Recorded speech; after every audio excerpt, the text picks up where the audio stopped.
السلام علیکم ورحمۃ اللہ وبرکاتہ۔ الحمد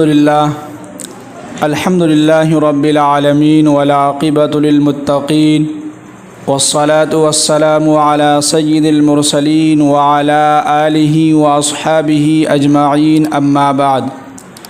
اعوذ باللہ من الشیطان الرجیم، بسم اللہ الرحمن الرحیم۔ ان ابراہیم کان امۃ قانتا حنیفا ولم یک من المشرکین شاکرا لانعم اجتباہ وہداہ الی صراط مستقیم۔ وقال تعالی فی مقام آخر وقال انی ذاہب الی ربی سیہدین رب ہب لی من الصالحین فبشرناہ بغلام حلیم۔ فلما بلغ معه السعی قال یا بنی انی ارى فی المنام انی اذبحک فانظر ماذا ترى قال یا ابت افعل ما تؤمر ستجدنی ان شاء اللہ من الصابرین۔ صدق اللہ العظیم۔ دیکھیے، اللہ کا لاکھ لاکھ شکر اور احسان ہوا کہ اللہ نے ہم سب کو جمعہ کی نماز جماعت کے ساتھ ادا کرنے کی توفیق دی۔ مزید اللہ کا احسان یہ ہوا کہ اللہ نے ہمیں پھر دوبارہ عید الاضحیٰ کے سمجھیے کہ پھر ہمیں عید الاضحیٰ جیسی عید، جس کو قربانی کا عید قرباں کہا جاتا ہے، تو اللہ تعالیٰ سمجھیے کہ پھر ہمیں اس مہینے میں ہمیں پھر سے داخل کر رہا ہے۔ اور آج سمجھیے کہ اگر چاند نکل جاتا ہے تو کل سے عید الاضحیٰ کی 1 تاریخ ہو جائے گی، یعنی کہ ذی الحجہ کی، اور 17 تاریخ کو عید الاضحیٰ کی نماز یعنی کہ عید الاضحیٰ ہوگی۔ اگر چاند ہو جاتا ہے تب، اگر آج نہیں ہوتا ہے اور 30 کا مہینہ ہوتا ہے تو پھر 18 کو عید الاضحیٰ ہو سکتا ہے، تو چاند کے اوپر ہے۔ تو اسی کے تعلق سے میں آپ کے سامنے کچھ باتیں قرآن و حدیث کی روشنی میں کہنے کی میں کوشش کروں گا۔ اللہ تعالیٰ سے دعا کرتا ہوں کہ اللہ تعالیٰ مجھے صحیح بات کہنے کی اور ہم سب کو اس پر عمل کرنے کی توفیق نصیب فرمائے۔ دیکھیے، اس دنیا کے اندر جتنے بھی پیغمبر آئے، پیغمبر تو بہت آئے، 1,24,000 کم و بیش کے قریب پیغمبر آئے۔ ان تمام پیغمبروں میں کچھ 5 اولو العزم پیغمبر ایسے ہیں جن کو قرآن نے کہا کہ اولو العزم ہیں۔ ان 5 پیغمبر میں حضرت ابراہیم علیہ السلام کا بھی نام آتا ہے، جن کو روحانی باپ بھی کہا جاتا ہے۔ اور حضرت ابراہیم علی نبینا علیہ الصلاۃ والسلام سمجھے کہ اللہ نے ان کو ایک لقب دیا، خلیل اللہ۔ کیا لقب دیا ان کو؟ خلیل اللہ۔ حضرت عیسیٰ علیہ السلام کو کہا کہ ذبیح اللہ، یعنی کہ مسیح اللہ کہا، اور موسیٰ علیہ السلام کو کہا کلیم اللہ، اور ابراہیم علیہ السلام کو کہا خلیل اللہ، اور ہمارے نبی صلی اللہ علیہ وسلم جب آئے تو ان کو لقب دیا حبیب اللہ۔ جی،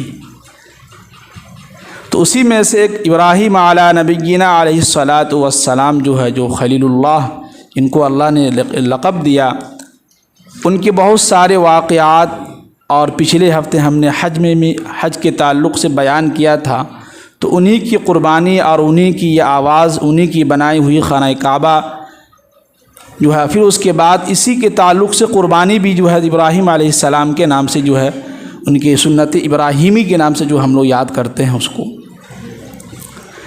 تو ابراہیم علی نبینا علیہ الصلاۃ والسلام ہمیں اور آپ کو معلوم ہونا چاہیے کہ اللہ نے ان کو ایسے گھر میں پیدا کیا کہ جس گھر کے اندر بت بنایا جاتا تھا، اور ان کے ابا خود بنا کر بیچا بھی کرتے تھے، اور اس کے سارے قوم کے لوگ بتوں کی پوجا کرتے تھے۔ ایسے گھر میں ابراہیم علی نبینا علیہ الصلاۃ والسلام کو وہاں پیدا کیا۔ اور پیدا کرنے کے بعد یعنی جب ابراہیم علیہ السلام جب پیدا ہوئے تو اس کے بعد انہوں نے دیکھا کہ ہمارے ابو اور ہمارے جتنے بھی علاقے کے لوگ ہیں سب لوگ جو ہے بتوں کی پرستش میں جو ہے ملوث ہیں، لیکن ابراہیم علیہ السلام کو اللہ نے ان کو نبی بنانا تھا، وہ ان ماحول سے جو ہے متاثر نہیں ہوئے، اللہ نے ان کو ان سب چیزوں سے بچا کر رکھا تھا۔ کیا ہے؟ اللہ نے ان کو ان سب چیزوں سے کیا ہے؟ بچا کر رکھا تھا۔ اور ابراہیم علیہ نبینا علیہ الصلاۃ والسلام جو ہے ان کی بہت لمبی واقعات، بہت ساری داستانیں ہیں، لیکن انہی میں سے ایک یہ ہے کہ اللہ تعالیٰ نے ابراہیم علیہ السلام کو ایک امتحان میں ڈال دیا۔ امتحان میں یہ ڈالا، ایک تو جو ہے اولاد نہیں ہو رہی تھی، جب اولاد ہوئی تو حضرت ہاجرہ سے ہوئی، اور ایسے وقت میں اولاد ہوئی کہ جو ہے جب ابراہیم علیہ السلام کی عمر جو ہے 84 یا 85 سال کی عمر بتلایا جاتا ہے، اور حضرت ہاجرہ کی عمر جو ہے ابراہیم علیہ السلام کی بیوی تھی ان کی عمر بتلایا جاتا ہے کہ 80 یا 82 کی عمر کے قریب بتایا جاتا ہے۔ اب ایسے وقت میں جو ہے ایک فرشتہ یعنی جبرائیل علیہ السلام آ کے کہتا ہے کہ ہم آپ کو ایک اولاد دینے والے ہیں، تو ایک انسان کو تعجب ہوتا ہے کہ نہیں کہ ہماری عمر 82 سال کی ہو گئی ہے۔ اسی کو قرآن نے کہا کہ قال رب انا یکون لی غلام ولد ولم یمسسنی بشر قال كذلك يخلق ما يشاء اذا قضى امرا فانما يقول له كن فيكون۔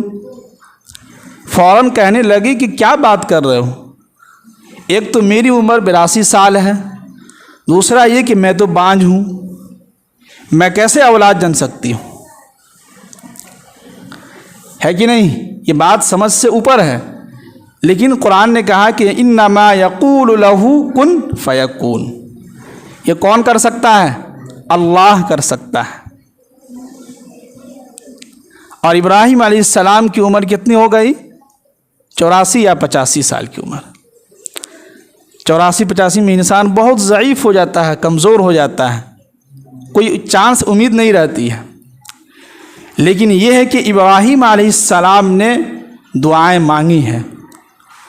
اسی کے قرآن نے کہا کہ وَقَالَ إِنِّي ذَاهِبٌ إِلَىٰ رَبِّي سَيَهْدِينِ رَبِّ هَبْ لِي مِنَ الصَّالِحِينَ فَبَشَّرْنَاهُ بِغُلَامٍ حَلِيمٍ فَلَمَّا بَلَغَ مَعَهُ السَّعْيَ قَالَ يَا بُنَيَّ إِنِّي أَرَىٰ فِي الْمَنَامِ أَنِّي أَذْبَحُكَ فَانظُرْ مَاذَا تَرَىٰ۔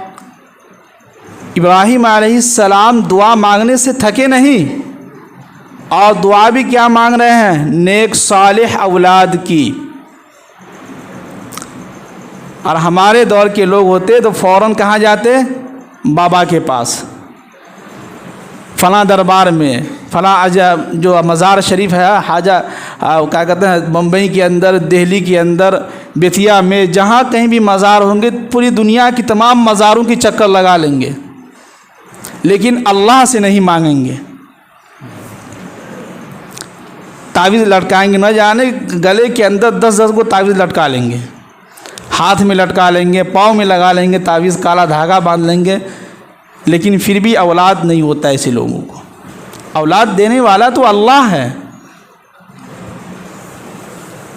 اگر ابراہیم علیہ السلام کو اگر یہ معلوم ہوتا کہ بھائی فلاں جگہ پر مزار ہے، فلاں پیغمبر کے مزار وہاں پر موجود ہے، تو چلو فلاں پیغمبر کے مزار پر جاتے ہیں، وہاں ان سے مانگتے ہیں کہ مجھے اولاد دے دو، لیکن نہیں، ابراہیم علیہ السلام کس سے مانگ رہے ہیں دعا؟ اللہ سے مانگ رہے ہیں، اس لیے کہ ان کو اللہ پر ایمان تھا، اللہ پر یقین تھا کہ نہیں، دینے والی ذات کون ہے؟ اللہ ہے، اور لینے والی بھی ذات کون ہے؟ اللہ ہے۔ کتابوں میں لکھا ہے کہ بہت اچھی بات کہ یہ جن بھوت اور یہ بابا، یہ مزار، جھاڑ پھونک اور یہ تعویذ وغیرہ، بھوت کا آنا کسی کے اوپر، یہ صرف ہندوستان میں ہی کیوں ہوتا ہے؟ انہوں نے مثال دیا کہ سعودی عرب ہے، قطر ہے، دبئی ہے، یہاں کیوں نہیں جن بھوت ہے؟ کہ وہاں کے لوگوں پر جن بھوت کیوں نہیں آتا ہے؟ یہ صرف ہندوستان میں ہی کیوں آتا ہے جن بھوت؟ بہت پوائنٹ کی بات ہے، اس کو اگر آپ سمجھیے گا تو واقعی میں آپ دیکھیے، حاجی صاحب بھی حج کر کے آئے، ان سے پوچھیے گا، جو لوگ سعودی میں رہتے ہیں ان سے پوچھیے گا، میں تو کتاب کی مطالعے کی روشنی میں بتا رہا ہوں، جو لوگ وہاں رہتے ہیں اور جو لوگ وہاں سے آئے ہیں ان سے پوچھیے کہ بھائی وہاں یہ جن بھوت کیوں نہیں ہے؟ وہاں یہ جن بھوت کیوں نہیں ہے؟ وہاں کے لوگوں پر یہ جن بھوت چڑیل کیوں نہیں آتا ہے؟ یہ صرف ہندوستان کے لوگوں پر ہی کیوں آتا ہے؟ وہ اس لیے آتا ہے کہ ہم پاک صاف نہیں رہتے ہیں، 24 گھنٹہ ہم ناپاک رہتے ہیں، گھر کی عورتیں جو ہے پورے سال ناپاک رہتی ہے، کبھی نماز کی توفیق نہیں ہوتی ہے ان کو، تو ظاہر سی بات ہے کہ جو انسان، جو عورت ناپاک رہے گی تو اس کے پاس جن بھوت آئے گا کہ فرشتہ آئے گا؟ جن بھوت میں آئے گا، جیسا تمہارا چال ہے ویسا تمہارے ساتھ ہوگا۔ تو یہ ہمارے دماغ کے اندر یہ بیٹھا دیا گیا ہے کہ جو ہے فلاں بابا کے پاس جاؤ گے تو یہ کام ہوگا، فلاں مزار پر جاؤ گے تو یہ کام ہوگا، فلاں کے پاس جاؤ گے وہ ٹھیک کر دے گا۔ بالکل غلط ہے، یہ آپ کے ایمان کے ساتھ کوئی کھیل رہا ہے۔ اور شیطان نے تو یہی نہ کہا تھا کہ ہم آپ کے بندوں کو اس طرح سے بھٹکائیں گے کہ لَأُغْوِيَنَّهُمْ أَجْمَعِينَ، ان کو اس طریقے سے ہم بھٹکائیں گے کہ وہ سمجھ بھی نہیں پائے کہ ہمارے ساتھ کیا ہو رہا ہے۔ اور لوگ کہتا ہے کہ ہمیں اللہ پر یقین ہے لیکن پھر بھی جو ہے تعویذ کروا لیتے ہیں، پھر بھی جو ہے یہ کروا لیتے ہیں، وہ کروا لیتے ہیں۔ یہ کیا بات ہوئی؟ اس مطلب کہ آپ اللہ کے ساتھ شریک کر رہے ہیں کسی کو۔ ایک طرف آپ کہہ رہے ہیں کہ ہمیں اللہ پر یقین ہے، دوسری طرف آپ کسی مزار پہ جا رہے ہیں، دوسری طرف کسی تعویذ والوں کے پاس جا رہے ہیں، تو اس کا مطلب یہ ہے کہ آپ اللہ کے ساتھ کسی دوسرے کو شریک کر رہے ہیں اور آپ شرک والا کام کر رہے ہیں۔ جی، یہ گلے میں تعویذ کا لٹکانا آپ سعودی والوں کو بھی دیکھیں ہیں، سعودی کے علماء کرام کو دیکھیں کہ گلے میں تعویذ لٹکایا ہو، وہاں کے بچوں کو آپ نے دیکھا ہے گلے میں تعویذ لٹکایا ہو؟ کچھ بھی نہیں ہوتا ہے۔ یہ سب سوچ ہے، شیطان نے ہمارے دلوں کے اندر اور ہمارے دماغ کے اندر بیٹھا دیا ہے کہ یہ کام کرو گے تو وہ ہوگا، اب ہوتا ہے۔ گھر کی عورتیں جو ہے خاص طور سے اکثر و بیشتر عورتیں ایسی ہیں جو پورے کے پورے مہینے، پورے کے پورے سال جو ہے ناپاکے رہتی ہے، کبھی نماز کی توفیق نہیں ہوتی ہے۔ تو آپ بتلائیے کہ اس کے پاس شیطان جن بھوت آئے گا کہ فرشتہ آئے گا؟ جن بھوت نہ آئے گا، فرشتہ تو آئے گا نہیں ایسے گھر میں، ایسے لوگوں کے پاس۔ فرشتہ تو ان گھروں میں آتا ہے جس گھر کے اندر قرآن پاک کی تلاوت ہوتی ہے، فرشتے اس گھر کے اندر رہتے ہیں جس گھر میں جو ہے نماز کی پابندی کی جاتی ہے، فرشتے ان گھر میں جاتے ہیں جس گھر میں قرآن پاک کی تلاوت، نماز کی پابندی کی جاتی ہو، جہاں اللہ کا ذکر کیا جاتا ہو، حدیث کی تعلیم ہوتی ہو، قرآن کی تعلیم ہوتی ہو، ایسے گھروں میں فرشتہ جو اپنا مقام بناتا ہے۔ آپ دیکھیے دینی لوگوں کے گھروں، دیکھیے علماء کرام کے گھر کے اندر جائیے، تبلیغ والوں کے گھر کے اندر جائیے، دیکھیے کیا دینی ماحول ہے۔ اللہ، دیکھ کے آپ کا دل خوش ہو جائے گا کہ کیا دینی ماحول ہے، گھر کے اندر کتنا سکون ہے، بچے ایک دم خاموشی سے ہیں، کوئی جو ہے شور و شرابہ نہیں ہے، گھر کے اندر کی عورتوں کی آواز آپ کو سننے کو نہیں ملے گی کہ چیخ کے بولنا۔ آج کل کی عورتیں دیکھی کہ شوہر کے سامنے اس طرح سے چیخ کے بولتی ہے اور اس طریقے سے جو چلا کے بولتی ہے اور اپنے شوہر کی بے عزتی اس طریقے سے کرتی ہے، کوئی تمیز ہی نہیں ہے۔ تمیز اس لیے نہیں ہے کہ اس کو یہ معلوم نہیں کہ مسجد کے اندر جو نمازیں جو ہوتی ہے تو مرد تو نماز ادا کر لیتا ہے لیکن عورتوں کو نماز کی توفیق نہیں مل پاتی ہے۔ گھر کے باہر اگر بازار میں اگر عورت جائے تو وہاں ٹھیک ہے، وہاں کوئی فتنہ فساد پھیلا نہیں ہوگا، لیکن وہی عورتیں اگر مسجد میں آ جائے تو فوراً کہتے ہیں کہ مسجد میں فساد پھیلاؤ، فتنہ پھیلے گا۔ واہ، کیا فلسفہ ہے! اسی لیے کسی کہنے والوں نے بہت اچھی بات کہی ہے، کسی بھی معاشرے کو اگر خراب کرنا ہو، معاشرے کے لوگوں کو غلط راستے کی طرف لے جانا ہو تو 3 چیزیں اس کے اندر کر دیجیے آپ۔ 3 چیزیں۔ سب سے پہلا یہ کہ آپ گھر کی عورتوں کو بازار میں لے آئیے، آج وہ ہو رہا ہے.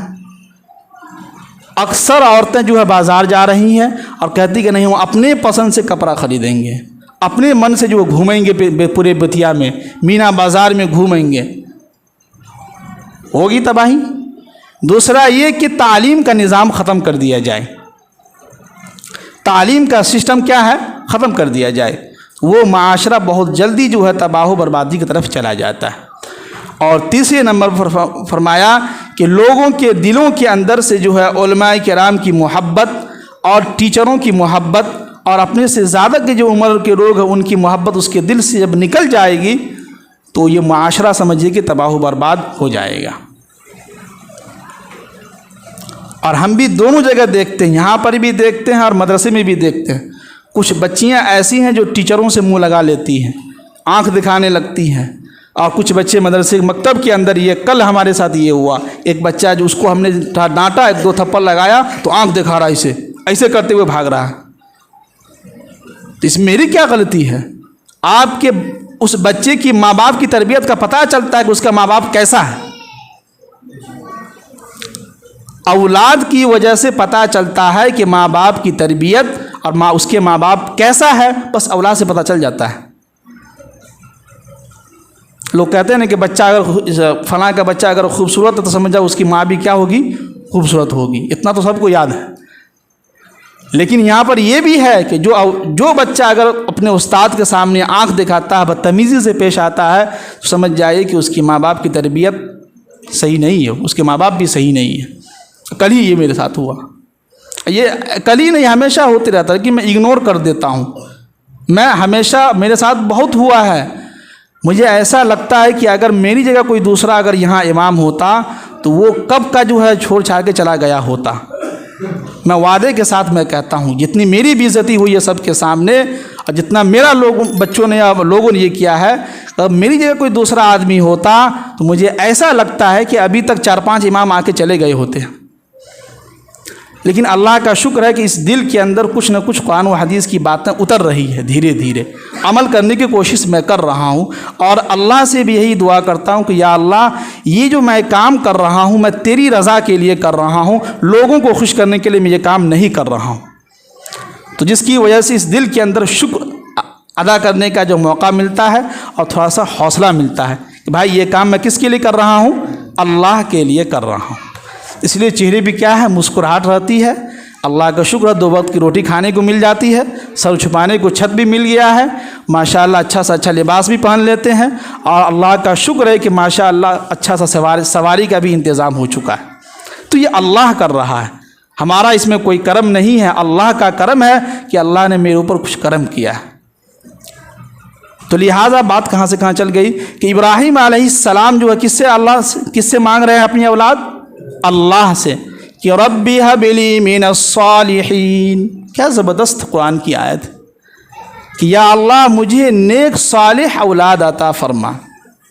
جی بہت پوائنٹ کی بات یہاں پر میں کہنے جا رہا ہوں کہ انسان کہتا ہے نا کہ 2 ہی اولاد ہو صحیح ہے. نہیں, اولاد اگر 5 ہے, 5 اگر نیک ہے تب صحیح ہے. اولاد اگر 2 ہے, اگر دونوں اگر بدتمیز نکل گیا, دونوں اگر نافرمان نکل گیا تو بیکار ہے. اس لیے مولانا علماء کرام فرماتے ہیں کہ اولاد جتنی بھی ہو, ایسے تو اللہ کے نبی نے فرمایا کہ یعنی کہ جو عورتیں جتنا بچہ پیدا کرے گی, یعنی کہ جس کے پاس جتنے بچے زیادہ ہوں گے وہ اللہ کے نبی صلی اللہ علیہ وسلم کی امت میں یعنی تعداد زیادہ ہوگی, اور اللہ کے نبی فخر کے طور پر کہیں گے یہ دیکھو میری امت ہے. لیکن یہ ہے کہ جتنی اولاد 2 ہی اولاد ہو لیکن فرما بردار ہو, نیک صالح ہو, تو وہ اولاد بہت بہتر ہے. 2 ہی ہو صحیح ہے. 5 اگر اولاد ہے یا 10-12 اولاد ہے, 10-12 میں سے 10 جو ہے 12 ہی جو نافرمان ہے, تو اس اولاد سے کچھ فائدہ نہیں ہوگا آپ کو. پھر آپ آخر میں ایسا ہوگا کہ بڑھاپے میں آپ اکیلے کسی دور جگہ پر آپ کا گھر بنا دیا جائے گا, آپ دور میں اکیلے رہتے رہیے, کھانستے رہیے, کیا ہوگا آپ کے ساتھ نہیں ہوگا وہ اللہ ہی کو معلوم ہے. تو اس لیے ہمیں جب بھی جو ہے اولاد کے لیے ہاتھ اٹھائیں یا دعا مانگیں تو کوشش یہ کریں کہ یا اللہ مجھے نیک صالح اولاد عطا فرما. نیک صالح اگر ایک ہی اولاد ہوگی لیکن وہ فرما بردار ہوگی، نیک صالح ہوگی، تو وہ جو ہے آپ کی خدمت گزار ہوگی۔ جی، دوسری بات یہ کہ تعلیم کا بھی اثر ہوتا ہے اس میں، نیک صالح میں۔ کسی کہنے والوں نے کہا ہے کہ جہالت جو ہے دنیاوی تعلیم سے ختم نہیں ہوتی ہے۔ جہالت سمجھتے ہیں نا، یعنی کہ کچھ معلوم نہ ہو، کچھ ماں باپ کی عزت کرنے کا طریقہ نہیں معلوم ہے، یعنی کہ جہالت جو ہے دنیاوی تعلیم سے ختم نہیں ہونے والی ہے۔ جیسے کہ مثال کے طور پر آپ نے اپنے بچوں کو جو ہے اعلیٰ تعلیم دلا دیا، انجینئر بنا دیا، پروفیسر بنا دیا، ڈاکٹر بنا دیا، لیکن اس کو دنیاوی تعلیم سے کچھ راستہ ہی نہیں کیا آپ نے، اس کو دنیاوی تعلیم دیا ہی نہیں، یہ دین کی تعلیم۔ تو اب یہ ہوگا کہ اس کی جہالت جو ہے دنیاوی تعلیم سے ختم نہیں ہوگی، بلکہ دین کی تعلیم سے اس کی زندگی سے جو ہے جہالت ختم ہوگی۔ اس لیے کہ جب دین کی تعلیم اتنا ضرور آ جانا چاہیے کہ بھائی یہ میرے ماں ہے، یہ میری ماں ہے، یہ میرے باپ ہیں، یہ میرے بھائی ہے، یہ میری بہن ہے، یہ میرے چچا ہے، یہ میرے دادا ہیں، یہ ان سب چیزوں کے اگر علم ہو جائے اور پتہ چل جائے کہ یہ حرام ہے اور یہ کیا ہے، حلال ہے، اتنا تو علم انسان کا اندر ہو جانا چاہیے۔ اگر اتنا بھی علم اس کو ہو جاتا ہے تو وہ انسان ضرور اپنے ماں باپ کی عزت بھی کرے گا، اور ہر جگہ جہاں کہیں بھی جائے گا اپنے سے زیادہ عمر کے لوگوں کی بھی عزت کرے گا وہ۔ تو یہ ہے، تو دنیاوی تعلیم سے جہالت ختم نہیں ہوگی، بلکہ دین کی تعلیم سے آپ کی اولاد اور آپ کی زندگی سے جہالت ختم ہوگی۔ جی، اب دیکھیے کہ ابراہیم علیہ السلام کو اللہ تعالیٰ نے کب اولاد دیا؟ 85 سال کی عمر میں۔ اب بتائیے کہ 85 سال کی عمر میں اولاد ہو اور اس اولاد سے کتنی محبت ہوگی، اللہ اکبر، کیا محبت تھی۔ اب دیکھیے کہ حضرت ابراہیم علیہ السلام کی دو بیویاں تھیں، ایک سارہ، ایک ہاجرہ۔ تو سارہ سے اولاد نہیں ہوئی، ہاجرہ سے اولاد ہوئی۔ اب ظاہر سی بات ہے کہ دوسری جو عورت بیوی تھی ان کو بہت تکلیف ہوتی تھی کہ جو ہے ابراہیم علیہ السلام کو یہ کہتی تھی کہ آپ جو ہے ہاجرہ کو اور اپنی اولاد کو لے کے یہاں سے آپ چلے جائیے، مجھے بہت تکلیف ہوتی ہے ان کو دیکھ کے۔ کیوں؟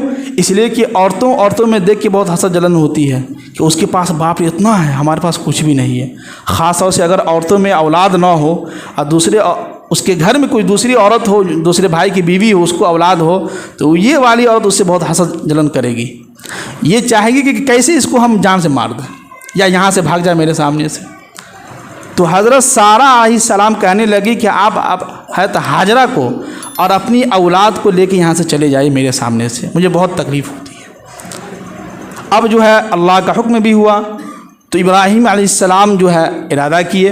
ارادہ کرنے کے بعد جو سوچے کہ اب جائیں تو جائیں کہاں، تو فوراً جبرائیل علیہ السلام جو ہے انسانی شکل میں آئے، اب ایک اونٹ پر سوار ہوئے، پیچھے حضرت ابراہیم علیہ السلام، ان کی بیوی اور ان کے اولاد چلے۔ اب جب گئے تو ایسی جگہوں پر گئے، ایسے وادیوں میں پہنچے کہ جہاں بالکل سمجھیے کہ چٹیل میدان، کیا ہے، بالکل چٹیل میدان، جہاں پر انسان کی جو ہے کوئی نام و نشان بھی نہیں۔ انسان تو دور کی بات، اسی کو قرآن نے جو ہے 13ویں پارے میں کہا کہ ربنا انی اسکنت من ذریتی بواد غیر ذی زرع عند بیتک المحرم ربنا لیقیموا الصلاة فاجعل افئدة من الناس تهوی الیہم وارزقهم من الثمرات لعلهم یشکرون۔ اللہ اکبر، کہہ رہے ہیں کہ یا اللہ، آپ نے مجھے ایسی جگہ لا کے رکھا کہ جہاں غیر ذی زرع عند بیتک المحرم، نہ پتا ہے، نہ درخت ہے، نہ کچھ بھی، نام و نشان ہے ہی نہیں ہے، نہ گھاس کا نام و نشان ہے، کچھ بھی نہیں ہے، اور آپ مجھے ایسی جگہ لا کے چھوڑ رہے ہیں۔ اب دیکھیے کہ ابراہیم علیہ السلام کو جب آگ میں ڈالا گیا اس وقت، تو ابراہیم علیہ السلام کچھ نہیں بولے، لیکن جب ابراہیم علیہ السلام جب یہاں پہنچے، اب یہاں پہنچنے کے بعد اللہ نے یہ حکم دیا جبرائیل علیہ السلام کے ذریعے سے کہ آپ اپنی بیوی حضرت ہاجرہ کو اور اپنی اولاد کو یہیں پر چھوڑیں اور آپ یہاں سے چلیں۔ اب دیکھیں کہ ان کے اوپر کیا گزری، تو وہاں تو وہ بولے نہیں تھے ابراہیم علیہ السلام کہ آپ لوگ مجھے آگ میں جو ہے کیوں ڈال رہے ہو، وہاں کچھ نہیں بولے، لیکن یہاں بول دیے کہ کیوں، یہاں سے آگے ہم کیوں جائیں، کیسے جائیں، بیوی ہے، بچے ہے، ان کو ہم اکیلے چھوڑ کے کیسے جائیں؟ کیوں؟ اس لیے کہ بیوی کی محبت تھی اور اولاد کی بھی محبت تھی۔ اس وجہ سے انسان جو ہے کبھی کبھی اپنی اولاد کی محبت میں بہت کچھ کر جاتا ہے، یہاں تک کہ حرام کمانے بھی لگ جاتا ہے۔ بیوی کی محبت میں بھی انسان حرام کمانے لگتا ہے۔ تو ابراہیم علیہ السلام فوراً بول دیے کہ کیسے ہم یہاں سے جائیں، کیوں جائیں، کس کا حکم ہے؟ تو کہا کہ اللہ کا حکم ہے، آپ کو یہاں سے چلنا ہوگا۔ اب جب یہاں سے نکلے تو 3 میل دور تک حضرت ہاجرہ اور اب ان کی اپنے اولاد کو لے کے ساتھ میں پیچھے پیچھے چل رہے ہیں، اور حضرت ہاجرہ پوچھ رہی ہیں کہ آپ بتائیں تو صحیح کہاں جا رہے ہیں، آپ کس کے حکم سے جا رہے ہیں؟ آپ ہمیں یہ چٹیل میدان میں چاروں طرف سے کالا پہاڑ ہے، بیچ میں آپ ہم کو چھوڑ کے جا رہے ہیں، آپ کہاں جا رہے ہیں؟ آپ جواب تو دیں۔ تو 3 میل دور جانے کے بعد ان کے ذہن میں یہ بات آئی کہ اوہو، یہ تو اللہ کے نبی ہیں۔ یہ کون ہے؟ اللہ کے نبی ہیں۔ تو فوراً حضرت ہاجرہ پوچھنے لگی کیا یہ اللہ کا حکم ہے؟ تو ابراہیم علیہ السلام نے کہا کہ کتابوں میں لکھا ہے کہ انہوں نے زبان سے نہیں بولا کہ ہاں، بلکہ سر ہلا کے بولا کہ یہ اللہ کا کیا ہے؟ حکم ہے۔ فوراً حضرت ہاجرہ جو وہاں سے پیچھے ہو گئی اور کہنے لگی کہ آپ جائیے، اگر اللہ کا حکم ہے تو آپ بالکل بے شک جائیے آپ۔ جی، باقی باتیں انشاءاللہ اگلے جمعہ ہوگی۔ تو خلاصہ کلام یہی ہے کہ یہاں پہ ایک پوائنٹ کی بات کہہ کے ہم ختم کرتے ہیں کہ زندگی کے اندر جو کچھ بھی ہو، جب بھی آپ کو کوئی مصیبت پہنچے یا آپ کی اولاد کے تعلق سے ہو، کوئی بھی ہو، تو قرآن نے کہا کہ وَقَالَ رَبُّكُمُ ادْعُونِي أَسْتَجِبْ لَكُمْ، کہ اے نبی صلی اللہ علیہ وسلم آپ لوگوں سے کہیے وہ مجھ کو پکارے، مجھ سے مانگے، استجب لکم، میں اس کی دعاؤں کو سنتا ہوں، میں اس کی دعاؤں کو قبول کرتا ہوں۔ تو ہم اپنی شکایت، اپنے دل کا دکھ، درد، سب چیزیں کس سے شکایت کریں؟ اللہ کے سامنے رکھیں، اللہ کے سامنے فریاد رکھیں۔ اللہ سے زیادہ کوئی طاقتور اس دنیا کے اندر کوئی نہیں ہے۔ اللہ ہی سب کچھ کر سکتا ہے، اللہ ہی آپ کو اولاد دے سکتا ہے، اللہ ہی آپ سے اولاد کو چھین بھی سکتا ہے، اللہ ہی آپ کو رزق دے سکتا ہے، اور اللہ ہی آپ سے رزق وغیرہ بھی چھین سکتا ہے۔ یہ سب کون کرتا ہے؟ اللہ کرتا ہے۔ جی، دعا ہے کہ اللہ تعالی ہم سب لوگوں کو عمل کرنے کی توفیق نصیب فرمائے۔ جو لوگ ادا نہیں کیے